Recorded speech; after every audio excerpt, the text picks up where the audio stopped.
기독교는 부활의 종교입니다. 부활이라는 것은 죽은 것을 전제로, 하시면 죽었던 사람이 영생하는 자로 다시 살아나는 것이 이게 부활이다 이겠습니다. 그러니까 기독교는 죽음을 전제로 하는 것이다 이겠습니다. 예, 그래서 우리는 아침에 그랬어요. 그러면 그 그러면은 우리가 부활하는데 어떤 몸으로 보령하는가 궁금하지 않습니까? 우리는 이러한 그 부활 신앙, 죽은 자가 영생하는 자로 영복된 자로 다시 살아나는 그런 것이 기독교의 근본 신앙이다 이겠습니다. 할렐루야. 그래서 우리는 어떤 몸으로 부활하는가 보면은 모든 존재를 초월한 몸으로 부활한다.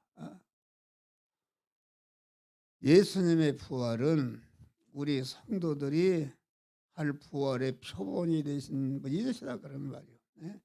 그러니까 우리는 예수님과 같이 부활하는데 예수님은 모든 존재를 초월한 몸으로 부활했다. 마태복음 20장 보면은 예수께서 죽으신 후에 제자들이 유대인들을 두려워해서 문을 잠그고 있었는데 예수께서 문을 열지도 않고 밖에서 확바로 들어오셨다 그런 말이에요. 그러니까 이렇게 예수님의 몸은 모든 존재를 초월한 모든 이런 벽이나 이런 거 아무리 큰 것이다 할지라도 그런 것에 부여를 받지 않고 아주 어디까지나 그 초월한 몸으로 이렇게 부활하는 것이다 알겠습니다. 그래서 우리 성도들의 몸도 마지막에 부활하는데 모든 존재 천상천하에 부활한 몸을 가두고 왁을 쓰고 있는 존재는 없고 모든 존재를 초월하는 몸으로 우리가 부활하는 것이다. 그래서 아무리 큰 존재라도 제한을 받지 않고 부활하는 것이다. 성도의 몸은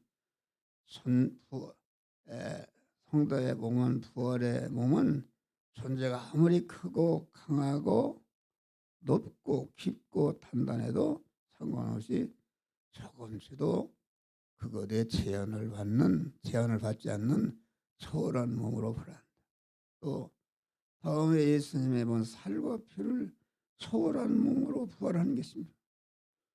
부활하신 예수께서 처음 제자들에게 나타나실 때에 토마라는 사람이 거기 있지 않았어요. 그런데 토마가 내가 예수님의 손에 또 옆구리에 그 만져보지 않고는 내가 믿을 수가 없다. 그랬는데 예수님이 탁 토마에게 나타나서 봐라 나는 살과 피가 있지 않냐. 그래서 토마가 거기에서 믿고 주여. 아주 그러니까 예수님은 살과 피를 초월해서 살과 필이 있으면 유익할 때는 살과 피의 몸으로 부활하고 살과 피가 필요 없을 때는 필요 없는 몸으로 이렇게 완전히 살과 피를 초월한 몸으로 이렇게 부활하는 것이다 있습니다. 할렐루야. 그러니까 예수께서 예수의 부활체는 그 뼈와 살이 있었다. 누가 24장 30 아까 보면 39절 보면 그러나 신령한 몸이기 때문에 뼈와 살이 있는 몸으로 나타나는 것이 필요할 때는 지금 우리의 뼈와 살아있는 몸으로 나타나시고 필요 없을 때는 뼈와 살이 그 필요 없는 몸으로 또 이렇게 살아나신 것이다. 이와 같이 우리 성도들의 부활체는 예수님과 같이 아주 살과 피를 초월한 몸으로 우리가 살아나는 줄 믿으시길 바랍니다. 그래서 살과 살이라는 것은 육신적인 그런 것을 말하는데, 부활한 몸은 그런 영계와 물질계를 초월한 모든 걸 초월한 몸으로 이렇게 살아나는 것이다 있습니다. 다음에 예수님의 부활체는 형체를 초월한 몸으로 부활한다. 예수님의 제자 중에 두 사람이 엠마오로 가고 있었어요. 예수님이 십자가에 죽으니까 다 모든 지혜들이 지방으로 흩어져서 예루살렘에는 많은 핍박이 있기 때문에 가는데, 어떤 사람이 돌연히 나타나서 행인이 나타나서 같이 동행한다 알겠습니다.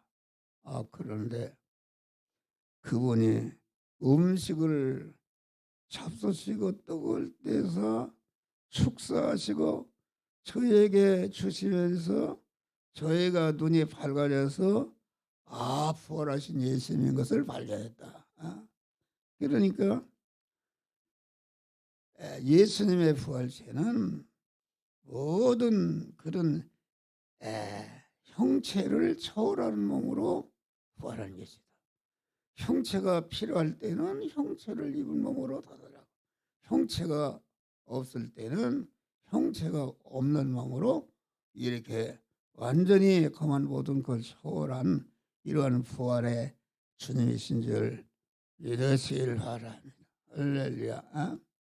그러니까 인간에게 보여서 유익하고 필요하면은 보이는 것으로 그런 눈으로 나타나고, 그런 것이 필요 없을 때는 보이지 않는 몸으로 또 나타나는 모든 형체를 초월한 몸으로 부활하신 것이다. 다음에 예수님의 부활의 육체는 모든 식음을 초월한 몸으로 불행한 것입니다. 예수님이 부활하신 예수님이 음식을 잡수셨는데, 이같이 부활하신 몸이 음식을 먹어서 모든 것이 유익하게 되면 음식을 먹고,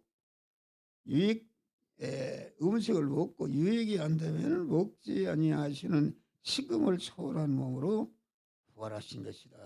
우리의 몸도 먹는 것이 필요할 때는 음식을 먹고, 먹는 것이 필요치 않을 때는 먹지 않는 몸으로 이렇게 우리가 부활하는 줄을 믿으시길 바라. 다음에 예수님의 부활체는 시간과 공간을 초월한 몸으로 부활하신다. 부활하신 예수님이 한 사람에게 나타나기를 원하고 한 사람에게 나타나고, 수만 명에게 나타나는 게 필요하면은 수만 명의 일시에 이렇게 나타나는 것이다 알겠습니다. 할렐루야. 그러니까 한 사람에게 나타나는 것이 필요하면 한 사람에게 나타나시고, 수많은 사람에게 일시에 나타나는 것이 필요하면 일시에 나타납니다. 이렇게 예수의 몸은 시간이나 공간의 제한을 받지 아니하고 초월하신 몸으로 우리 몸도 이같이 시간과 공간을 초월한 몸으로 이렇게 부활하는 줄 믿으시기를 바랍니다. 할렐루야. 다음에 영계와 물질계의 통치자로 부활하신 것이다. 그 예수님의 부활체는 영계도 계시고 물질계도 계시고 왔다 갔다 하는, 그래서 에베소 1장 보니까 영계와 물질계가 앞으로 통일된 나라가 이루어지는데, 부활하신 예수님은 영계도 공안 물질계도 계시고 마음대로 자유자재로 왕래하고 그런 통치하는 그런 것인데, 우리도 부활체는 영계에도 살 수 있고 물질에도 살 수 있고, 물질계에 살고 물질계에 살고 영계에 살고 영계에 살 수 있는 영계와 물질계를 초월하는 통치권자로 우리가 사는 것이다 있습니다. 할렐루야. 예? 그래서 이 우주는 무한한 그런 넓다 그런 말. 인간의 계산법으로는 다 청량할 수 없기 때문에 무한대라. 그러나 영계는 우주의 시험에는 무한한 계산법으로는 다 청량할 수 없는 무한한 것이 영계인다. 부활하신 예수님께서 영계와 물질계를 통치하시고 우리 믿는 성도들과 함께 이 세상 끝날까지 역사하시는데 성도의 몸도 이러한 몸으로 우리가 부활하는 줄 믿으시길 바랍니다. 할렐루야. 그래서 부활이라는 것은 죽음을 전제로 하는 것이다. 한 번 죽는 것은 사람에게 정하신 것이요 그 후에는 심판이 있으리니 또 죄삭은 사망이라. 죄와 허물로 죽었던 너희를 살리셨도다. 우리가 첫 아담의 죄로 말미암아 다 죽었는데 우리 주님께서 죄와 허물로 죽었던 우리를 살리신 것이다. 알겠습니다. 할렐루야. 또한 이 사람은 하나님의 형상 곧 하나님의 무형의 속성을 모형해서 만든 영이 있고 물질로 만든 육으로 되어 있는데 존재 있는데 육에게 있어서는 신비한 물질이 있는 마음이 있다 그런 말이야. 할렐루야. 마음이 있는데 영이라는 것은 이렇게 보이지 않지만은 영이 있지 않습니까? 예? 여러분 공기가 눈으로 보이지 않지만 공기가 있는 것이다. 예? 능력, 힘이라는 것이 그 눈으로 보지 서로 만질 수 없지만은 힘의 능력이 있는 것이다. 목사가 말하는데 그 말을 눈으로 볼 수는 없지만은 분명히 그 말에는 힘이 있어서 여러분들에게 영성하는 말씀을 전달하는 그런 것이다 하겠습니다. 할렐루야. 그래서 우리는 여기 뭐 주어에 다 써 있어요. 궁금하죠? 우리가 어떤 몸으로 부활하는가 가서 자세히 읽어보시고 이런 엄청난 주님과 같은 부활체로 부활하는 것을 믿으시고 아주 영광스러운 부활체를 입는 복된 성도들이 되시기를 주의 이름으로 축원합니다. 우리 주기도문으로 예배를 바치 하늘에 계신 우리 아버지여 이름이 거룩하게 물받으시오며